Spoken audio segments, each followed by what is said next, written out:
Soy Miguel Hernández Franco y esto es Pensar un rato.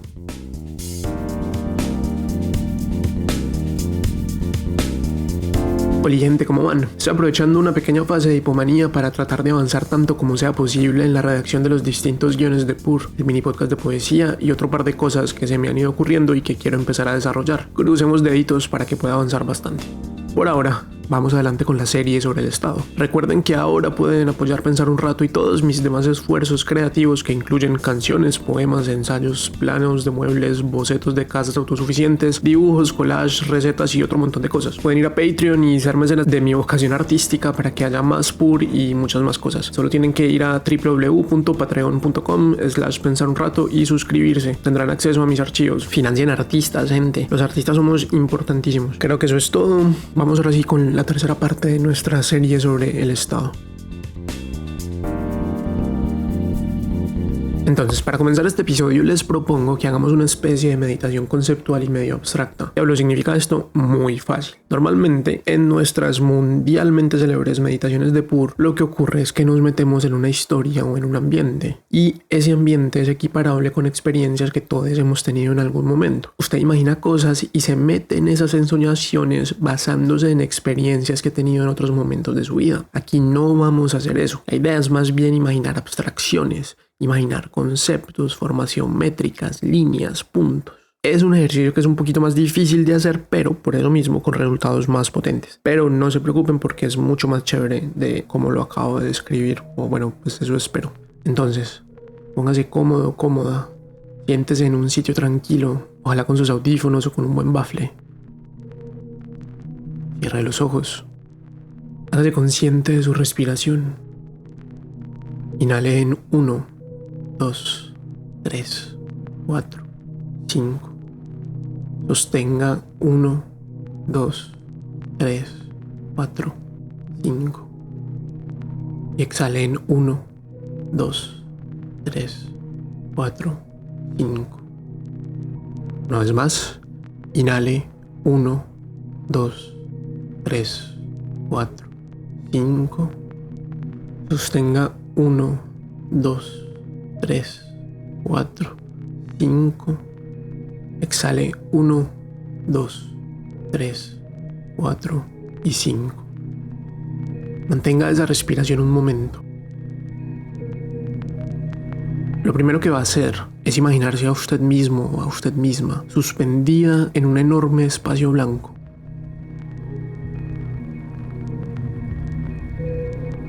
Piense en esas imágenes en 3D que le permiten mirar un objeto desde todos los ángulos posibles.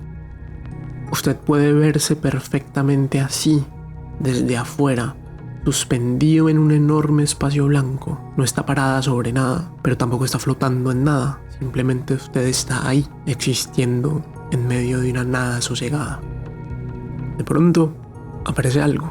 Al lado suyo surge una línea, una recta que comienza a extenderse en ambas direcciones. En pocos segundos ambos extremos de la recta se extienden más allá del alcance de su mirada. A lo lejos ya solamente se ve un pequeño punto rodeado de nada. Pero entonces aparece una segunda línea, justo al lado, casi tocando la primera.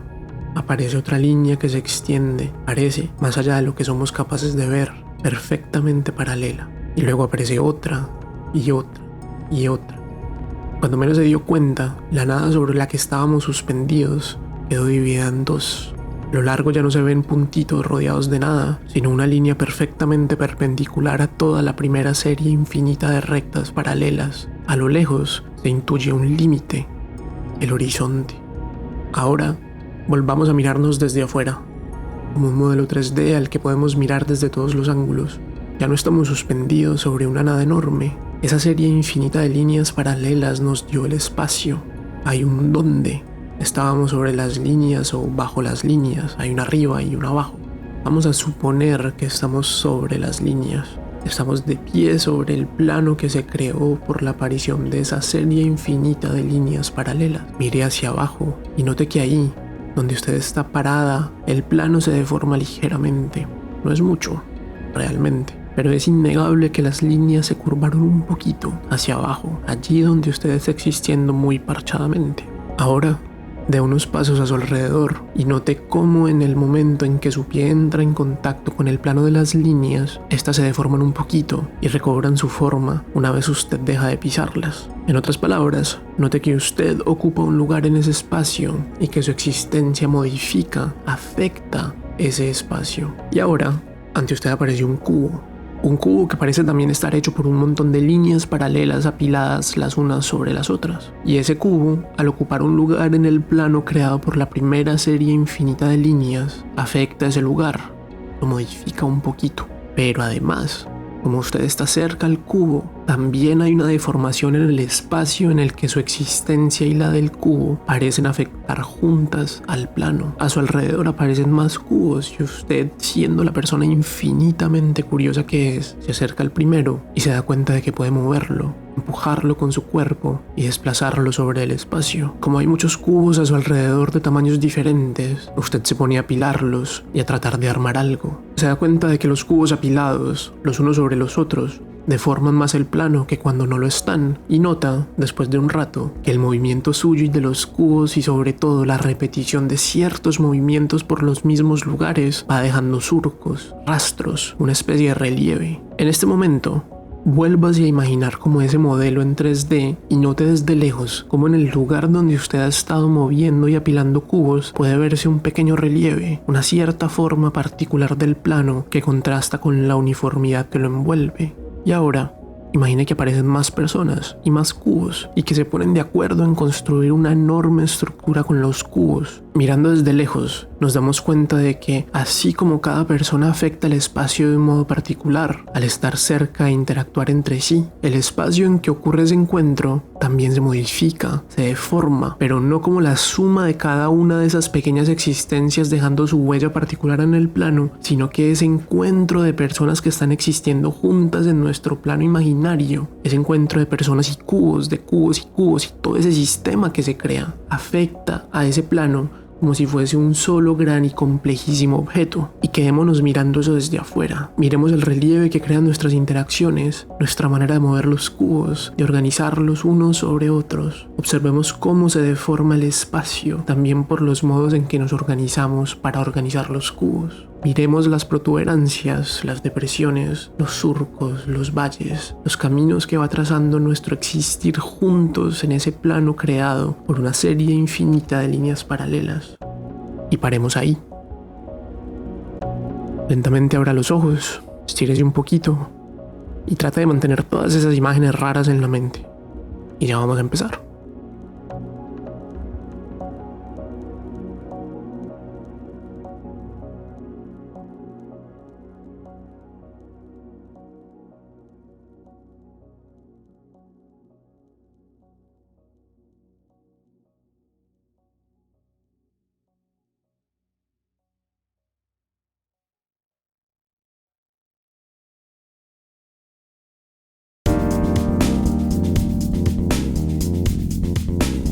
Entonces, ahora sí, bienvenidas, bienvenidos y bienvenidas a la introducción de nuestra tercera parte de la serie sobre el Estado. Seguramente, querida oyente, usted se estará preguntando por qué diablos comenzamos este episodio haciendo un ejercicio tan raro. Y es una excelente pregunta cuya respuesta todavía no nos importa. Por ahora, trate simplemente de mantener esas imágenes en la cabeza cada vez que estemos hablando del Estado. En lo que va de la serie, hemos ido definiendo varios conceptos que, por decirlo de algún modo, anteceden a la idea misma del Estado. Es decir, antes de que pudiéramos pensar en estados como lo hacemos hoy en día, otra gente hace siglos tuvo que pensar primero en esos otros conceptos. ¿Cuáles son esos conceptos? Primero hablamos de la política, y para definir la política hablamos de nuestro gran amigo Aristóteles. ¿Qué nos dice Aristóteles sobre la política? Muchas cosas, pero la principal y la más conocida es que los seres humanos somos animales políticos, son politicón. Es decir, que la política es aquello que nos distingue de los demás animales de los que por demás no somos distintos. Y tenemos política porque tenemos un lenguaje que nos permite articular ideas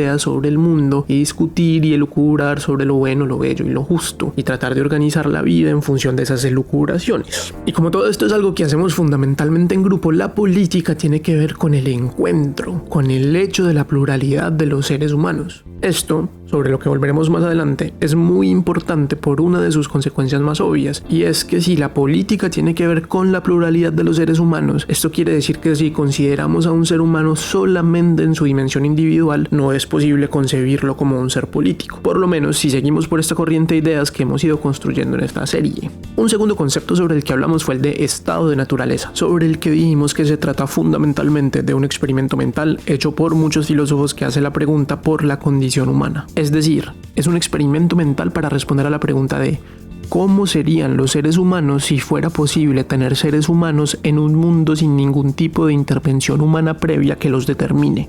O sea, como para decirlo más simplemente, ¿cómo son las personas al natural? Que es lo mismo que preguntarse cuál es la esencia del ser humano o cualquiera de sus variantes contemporáneas, como de qué color es tu aura según la hora de tu nacimiento, ¿son los escorpios realmente tan malos o son solamente fake news?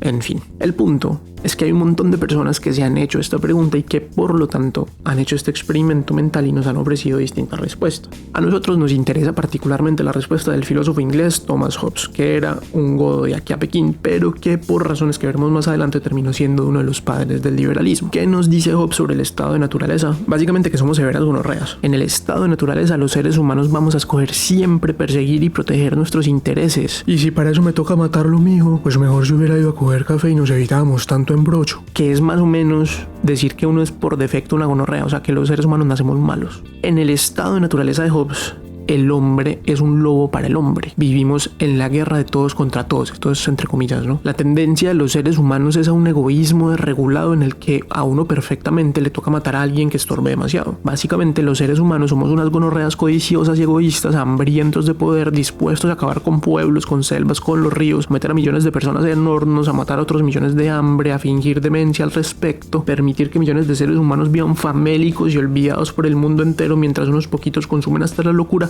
Mejor dicho, unos monstruos inconcebibles. Y pues sí, a mí es que esto se me sale de las manos, pero me parece que las circunstancias actuales del mundo hacen que sea muy difícil contradecir esa idea sin estar en alguna suerte como de negación cómplice con el mundo.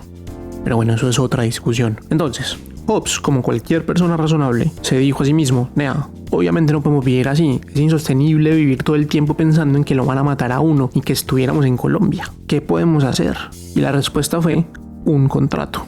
Nosotros renunciamos a nuestra capacidad para hacernos la guerra y en contraprestación se constituye una unidad política capaz de proveernos seguridad, gestionar recursos y administrar justicia. Esas tres cosas son las funciones básicas del Estado como lo entendemos hoy en día. Un Estado que no sea capaz de hacer esas tres cosas con un mínimo de efectividad no está funcionando como debería. Lo que nos lleva al episodio anterior donde hablamos de la gestión de recursos y de la administración de justicia, que como veremos más adelante están muy relacionadas. Hablamos también de la tensión entre moral y política y dijimos que se trata de una tensión porque moral y política son dos cosas que existen inseparablemente, pero tirando para lados diferentes, básicamente como dos extremos de una misma línea. De esa tensión dedujimos la ley, el derecho. En la medida en que las sociedades son también organismos morales, hay derecho. La gente tiene que organizarse y darle sentido al mundo, y ese es el orden del derecho, y ese sentido es la moral, y van juntos. Y mucho más cuando hablamos del Estado. Pero bueno, todo esto está mejor explicado en el episodio anterior. Por último, dijimos que esa red de reglas, leyes y en general, y para sonar un poco más técnicos, esos modos jurídicos con los que organizamos las sociedades se llaman instituciones, y que una nueva capa de nuestra definición del Estado era entonces una red o un entramado organizado de instituciones. ¿Qué nos falta en este escueto resumen? Por supuesto, nuestros hippies hipotéticos, a los que ya hemos seguido por al menos 3 generaciones y que nos han servido para mirar en diferentes escalas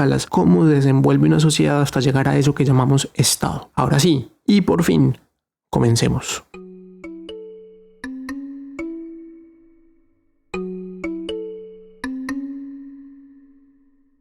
Volvamos entonces al pueblito de nuestros hippies hipotéticos en el que ya han pasado al menos 3 generaciones desde que comenzó la aventura con usted como protagonista de esta primera parte. En las varias décadas que han pasado desde su muerte, el pueblo ha seguido funcionando como de costumbre. Y esta frase no es cualquier cosa. Usted, que fue el último de los fundadores en morir, murió hace más de 20 años y sin embargo, las cosas siguen haciéndose como se hacían cuando usted lideró a esa primera comunidad y ayudó a organizarla en el pueblito próspero y feliz que es ahora. Usted, junto con otras personas igualmente importantes en esta historia y que no mencionamos solamente por cuestiones de tiempo, conversaron las primeras reglas, las primeras leyes. Ustedes fueron fueron los primeros jueces del primer juicio que se hizo después de que unos miembros de la comunidad, por asuntos que ya se han olvidado, terminaron matándose en una breve, pero cuenta la leyenda, devastadora guerra. Y que todas las discusiones, todos los acuerdos, todas las resoluciones, todos los modos de tramitar conflictos que ha habido desde ese primer momento político del pueblo, hoy en día son costumbres, tradiciones. Todo el mundo da por sentado que las cosas se hacen así porque así se han hecho siempre, que es un argumento lógicamente inválido pero políticamente efectivo. Y no solamente eso, a partir de esas tradiciones el pueblo ha ido tomando forma. El espacio se ha organizado y construido de unos ciertos modos para que esas tradiciones puedan ocurrir más fácilmente. Por eso hay una plaza central que es lo suficientemente grande para que el pueblo completo pueda reunirse en ella. Por eso hay una serie de edificios específicamente construidos para que la política pueda tener lugar. Nuestros hippies hipotéticos llaman a estas edificaciones casas del pueblo porque los mamertos somos mamertos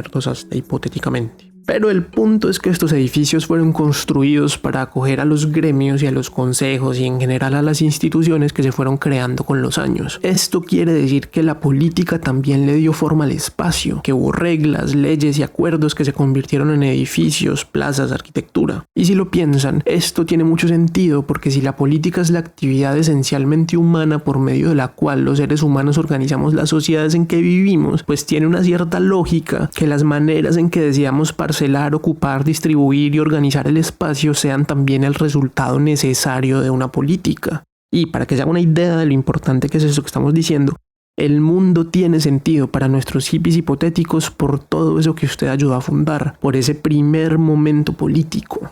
¿Y por qué estamos hablando de esta vaina tan abstracta? Porque resulta que un día llegó al pueblo de nuestros hippies una caravana de gente, caballos, carretas, etc. Por supuesto, esto no sorprendió a nadie, porque tanto nosotros como nuestros hippies sabemos desde siempre que hay gente más allá del pueblo y se asume que también están organizados de algún modo. Pero lo cierto es que más que un grupo ocasional de cazadores o uno que otro viajero perdido, nunca había habido una caravana como esa. Y pues la verdad es que no fue nada del otro mundo realmente. La gente de la caravana era lo más de parchada y llegaron a comerciar e intercambiar maricadas. Los comerciantes se quedaron un par de noches y se reunieron a celebrar con el pueblo. En una de esas fiestas ocurrió que un par de tipos que tenían una pelea casada de antes, según se supo después, efectivamente terminaron yéndose a los traques y como puede pasar en estas situaciones, pues la cosa se salió de control y uno terminó matando al otro. Obviamente nuestros hippies, que habían edificado una floreciente sociedad sobre la hipótesis de que matar estaba mal, se quedaron estupefactos.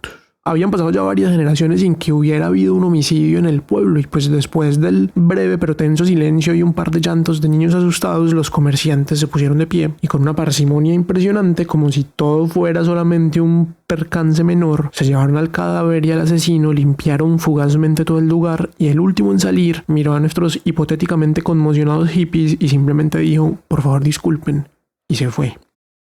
Al otro día se armó severo mierdero porque nuestros hippies, que estaban profundamente implicados en los asuntos públicos del pueblo, se reunieron en el gran anfiteatro que habían construido y en el que cabían más de los 400 que eran ellos. Y pues la pregunta era obvia: ¿qué mierda vamos a hacer? Básicamente una gente que no era del pueblo había violado la ley más sagrada, la regla que les permitió organizarse y crecer y ser más y vivir mejor, y que les había costado, contaban las leyendas, a prácticamente la mitad de la población de aquel entonces tras la devastadora guerra. No era posible que se respetase de ese modo la memoria de los ancestros, o sea de usted, querido oyente, y no pasar nada. Algo tenía que hacerse. ¿Pero qué? Esa gente no es del pueblo, no conoce ni tienen por qué conocer nuestras leyes. Es más, preguntó alguien, ¿cómo podríamos obligar al asesino a cumplir nuestra ley y castigarlo por haberla incumplido? ¿Cómo así? Pues es que ellos están acá de visita, uno respeta las reglas del lugar donde es invitado. Sí, pero pues, ¿quién dijo? ¿Cómo podemos saber nosotros que esa regla que para nosotros es cortesía básica es universal para la gente que no es de acá? Esa regla también nos la inventamos nosotros acá en el pueblo. ¿Ellos por qué tendrían que respetarla? Y otra gente respondía, pues es que igual es obvio que matar está mal. ¿Cómo así? ¿No ven pues cómo estamos todos desacudidos? Esa gente simplemente limpió y se fue de repente y uno se medio disculpó después de que mataran a uno de los suyos delante de todos y que el asesino hubiese sido visto en flagrancia por todas las que estábamos ahí. Y si para ellos no es obvio que lo que pasó está mal, estamos demorándonos en decirles que se vayan, mejor dicho. Y como estoy seguro de que su agudísimo sentido crítico ya les hizo notar, queridos oyentes, lo que desde nuestros asientos preferenciales de fantasmas narradores podemos ver que está pasando es que están emergiendo tensiones entre nuestros hippies hipotéticos. ¿Y en qué consisten estas tensiones? En que hay gente que no sabe si la ley del pueblo también aplica para quienes no nacieron o no viven en el pueblo, y en que hay gente que está convencida de que sí, que la ley del pueblo es universal. ¿Y qué es esto? Efectivamente es una manifestación de la tensión entre moral y política de la que hablamos en el episodio pasado. Entonces, fieles a su tradición en la sensatez y después de deliberar durante horas, nuestros hippies hipotéticos llegaron a la conclusión de que lo más sabio que podían hacer en ese momento era ir y hablar con los comerciantes que, entre otras cosas, aunque esto nadie lo dijo en voz alta por obvias razones, cabía la posibilidad de que mientras ellos trataban de ponerse de acuerdo sobre qué hacer con esa situación, pues la situación en cuestión, o sea, los comerciantes se hubieran ido, que fue exactamente lo que ocurrió. Y pues ya, fin de la historia de nuestros hippies por hoy. ¿Por qué a nosotros nos interesa esta anécdota tan intrascendente? Porque nos lanza una serie de conceptos que van a ser determinantes en nuestro estudio del Estado. Si seguimos el ejemplo de nuestros hippies y nos ponemos a pensar un rato, el problema que se les presentó era a la vez muy práctico y muy abstracto, que es el problema de los límites, del hasta dónde. Como ellos nunca habían tenido que aplicar sus leyes a personas exteriores a la comunidad, en realidad nunca habían tenido que hacerse la pregunta de si había circunstancias en las que la ley del pueblo no aplicara, o qué pasaba con los lugares donde ellos simplemente no estaban y de los que no tenían cómo saber y mucho menos probar que la ley estaba siendo incumplida y que debían tomarse medidas de algún tipo. ¿Hasta dónde? ¿Hasta dónde se aplica? ¿Cuál es el límite de nuestra ley? Y de lo que nos damos cuenta de una es que tiene que existir una correspondencia entre la realidad práctica, material, y la ley, que es fundamentalmente una vaina abstracta y conceptual, un mínimo de correspondencia en todo caso. Había surgido un problema que parece muy obvio de ¿y qué tal si íbamos a hablar con esta gente para que cumpla la ley y ellos se nieguen? Se tiene que poder obligarlos y se niegan, y eso no es un asunto menor porque, como sabemos muy bien, la desobediencia puede ir muy lejos. Hay gente que ha preferido morir antes que obedecer. En otras palabras, lo que para cualquiera que vive en Latinoamérica no sería más que una pelea de borrachos que se salió de control, para nuestros hippies significó plantearse una pregunta que nunca se habían hecho: ¿cómo vamos a obligarlos? Y luego una pregunta mucho más difícil: ¿qué pasa si para obligarlos a cumplir la ley debemos romper la ley?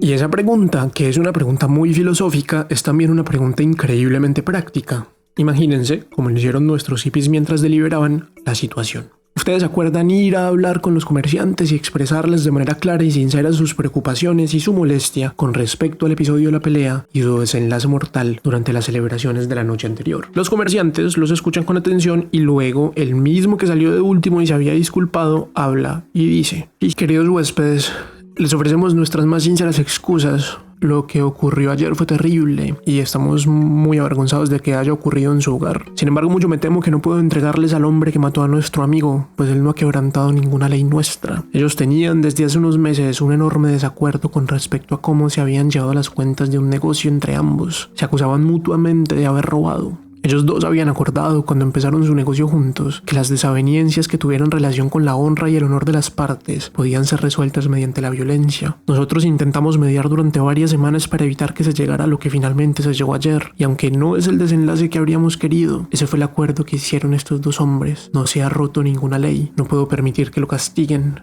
¿Y entonces qué hacen ahí? Pues básicamente tienen dos opciones: o les dicen que bueno, que está bien, que comprenden y dejar ahí el asunto, o les dicen que las leyes del pueblo son universales y que la ley se hará cumplir duélale a quien le duela, como dicen algunos. ¿Y eso qué significa concretamente? Obedecen o les cascamos. Y entonces, ¿qué tal que los comerciantes se resistan y se defiendan como muy seguramente lo harían? Pues toca o dejarlos ir o caerles más duro hasta que cedan, y eventualmente va a tocar darles a escoger entre someterse a la ley o la muerte, y algunos elegirán la muerte y los demás terminarán por someterse. Pero eso suena a un largo y violento proceso con muchos más muertos de los que tenían antes, y que además tienen muy pocas posibilidades de ganar, teniendo en cuenta que nuestros hippies nunca usan la violencia y los comerciantes la consideran un recurso legítimo si ha sido previamente acordado. Y todo esto, que por fortuna solamente pasó en la conciencia colectiva de los hippies, todo lo que estuvo fugazmente en juego en el hipotético mundo de los hippies, tiene que ver con el concepto de soberanía. Usted seguramente ha escuchado la palabra soberanía muchas veces en las noticias. La gente habla de soberanía alimentaria, soberanía energética, energética. De pronto se acuerda de su clase de sociales cuando le dijeron que el Estado ejerce su soberanía. La soberanía tiene que ver con el poder y con el mando. Cuando uno ejerce soberanía sobre algo o sobre alguien, quiere decir que está dirigiendo lo que hace o lo que le ocurre a ese alguien o ese algo. El objeto sobre el que usted ejerce soberanía comienza a depender parcial o totalmente de usted, de su conducta, de sus decisiones, de sus movimientos. Ese objeto ya no se puede mover en el espacio sin tenerla en cuenta usted. En términos prácticos y para seguir con nuestra historia, esto quiere decir que el sistema de organización social que nuestros hippies habían construido durante casi 70 años y que estaba hecho de leyes escritas que regulaban un montón de conductas y modos de proceder y entenderse de la comunidad, debía ser capaz de tener efectos prácticos y materiales en el mundo. Y los tenía, porque pues había edificios y costumbres instaladas, pero también, y este es el problema de la soberanía, debía ser capaz de hacer valer su ley en caso de que alguien se le resistiera. Y entonces aquí nos toca volver a los autores porque ya tenemos varias preguntas planteadas. Primero, hay una cosa en toda esta historia que no cuadra. Resulta que nosotros comenzamos nuestro análisis deteniéndonos brevemente y con menos rigor del debido en el trabajo de Thomas Hobbes, y más específicamente en su concepto de estado de naturaleza. Nuestros hippies hipotéticos nacen de esa premisa y en el principio, en los tiempos prepolíticos, lo que tuvimos fue gente cooperando para sobrevivir que se enfrentó a otra gente que cooperaba para sobrevivir y se mataron, saquearon y quién sabe qué más. Es todo lo que pasó con los nómadas, de los que nunca más se volvió a saber, dicho sea de paso. En fin. Pasan un montón de cosas y se funda el pueblo y la cosa avanza como sabemos, y si nos ponemos a ver, hay algo que no cuadra porque el pueblo se fundó hipotéticamente bajo la premisa de que había que concentrar el poder de las armas, la capacidad de hacerse la guerra, y que básicamente todo el mundo elegía seguir la ley porque era preferible eso a enfrentarse al poder de ese cuerpo constituido por la suma de todas las fuerzas. En otras palabras, la razón por la cual usted,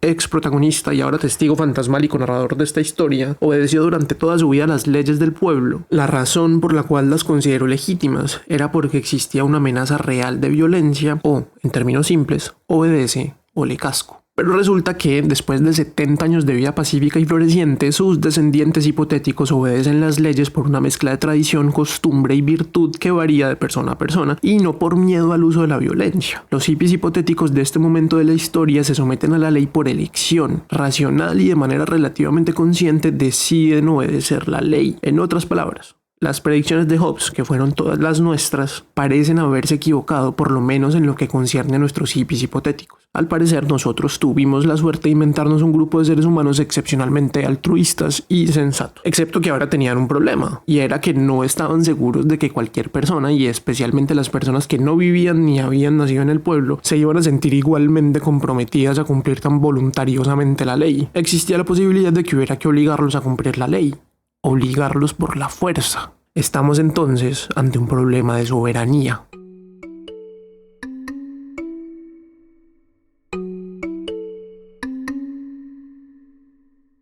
Hablar de soberanía es hacernos una pregunta por la capacidad. ¿Es el Estado capaz de hacer cumplir la ley por los medios que sean necesarios? Porque una cosa es cuando tenemos grupos de personas mansitos como nuestros hippies hipotéticos que viven en palpitante armonía y que obedecen la ley gustosamente, lo que llamamos una soberanía de derecho o soberanía de iure, es decir, el hecho de darle legitimidad a la ley, de darle poder por el hecho de estar escrita y de ser parte de un sistema de leyes e instituciones formales. Otra cosa muy distinta es pretender que todas las personas, incluidas las que se ven perjudicadas por la aplicación de la ley, aceptarán gustosamente someterse a esta. Habrá siempre quien, por circunstancias particulares, por alguna configuración singular de su carácter o por simple egoísmo, no querrá obedecer la ley y habrá que obligarlo, por la fuerza de ser necesario. Este tipo de soberanía, la que es capaz de obligar a un individuo a someterse a la ley, incluso cuando este individuo se resiste, es la soberanía de facto. Es la manera en que se materializa la ley para hacerse cumplir. La fuerza. Son los ejércitos y las policías de los estados. Ellos son los representantes materiales de la ley, y en el caso de Colombia y buena parte de los países latinoamericanos, más precisamente son sus sicarios. Y con esto volvemos al principio del episodio y todo nuestro tema sobre el espacio. ¿Cómo? Es una cosa bastante concreta. Para que haya soberanía de facto, un estado tiene que ser efectivamente capaz de ejercer su violencia en cualquier lugar en el que considere que su ley impera. Y esto no es una mera cuestión de voluntad. Incluso la comunidad más organizadamente violenta de todas está espalda espacialmente delimitada por su capacidad material de soberanía. Es decir, el espacio en el que se aplica la ley de un Estado es, en principio, el espacio en el que dicho Estado es materialmente capaz de ejercer su soberanía, y a ese espacio lo llamamos el territorio. En realidad, nuestros hippies se dan cuenta de que lo que tuvieron fue muchísima suerte, de que los comerciantes se fueran antes de haber tenido la ocasión de hablar, pues la cosa habría podido ponerse muy fea muy rápido. Y aunque en esta ocasión no ocurrió nada grave, nuestros hippies hipotéticos sí se quedaron con un montón de preguntas. ¿Hasta dónde iba geográficamente la ley del pueblo? Si la ley era universal, ¿tenían ellos derecho a imponerla en todas partes? Esta situación desató una crisis política en el pueblo porque para escapar de la violencia, los hippies se sometieron a la ley, pero ahora se dan cuenta de que para hacer valer la ley van a necesitar la violencia. Esta nueva tensión entre violencia y derecho, esta paradoja que se les plantea a los hippies y por supuesto a nosotros también, es una nueva arista en nuestro estudio sobre el Estado, en la que seguiremos ahondando en los próximos episodios.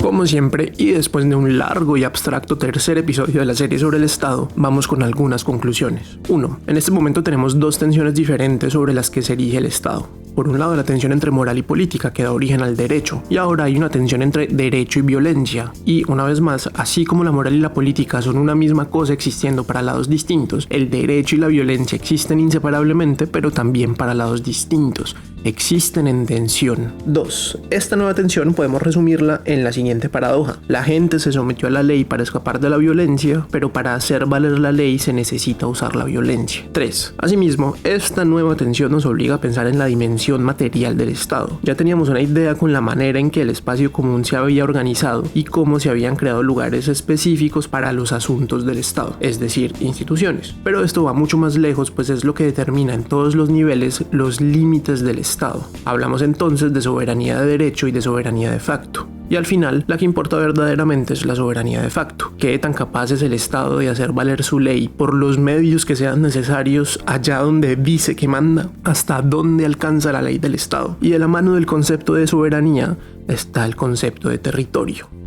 4. El sometimiento a la ley puede darse de manera voluntaria o incluso inconsciente por medio de prácticas comunes, tradiciones y costumbres que no vivimos necesariamente como leyes de un Estado, sino simplemente como los modos de hacer de nuestra comunidad. Hablamos de un dominio racional de la ley. La gente acepta someterse porque sabe que es lo mejor para todos. Sin embargo, y como por fortuna a los seres humanos nos fue dado el don de la rebelión, siempre existe la posibilidad de que nos resistamos a la ley. Y en ese caso, el sistema de leyes e instituciones que dice ser el juez y gestor del orden social tiene que demostrar que lo es, usando, si es necesario, la violencia. En palabras concretas, un Estado necesita tener un aparato represivo, necesita tener una opción para hacer valer la ley por las malas, es decir, el sometimiento también debe pasar por el miedo. 5. Y por último, ¿le sirvió para algo el ejercicio del inicio del episodio? ¿Siente que pudo, no sé, como contribuyó a la reflexión que acabamos de hacer? ¿Sí? ¿No? ¿Por qué? Escríbanme por favor a proyectopensarunrato@gmail.com con sus impresiones sobre lo que hicimos para comenzar el episodio. Estoy experimentando y me interesa realmente tener sus retroalimentaciones. Hasta aquí el tercer episodio de nuestra serie sobre el Estado. Recuerden que pueden apoyar PUR en www.patreon.com/pensarunrato. Tendrán acceso a mis archivos personales que incluyen guiones del podcast, poemas, recetas de cocina, diseños de muebles, dibujos, canciones y lo que me vaya surgiendo. Pueden también seguir PUR en Twitter, aunque ahora todo se está yendo a la mierda en Twitter, pero bueno, en Twitter y en Instagram como @_pensarunrato. Mi nombre es Miguel Hernández Franco. Gracias por escuchar. Nos oímos pronto.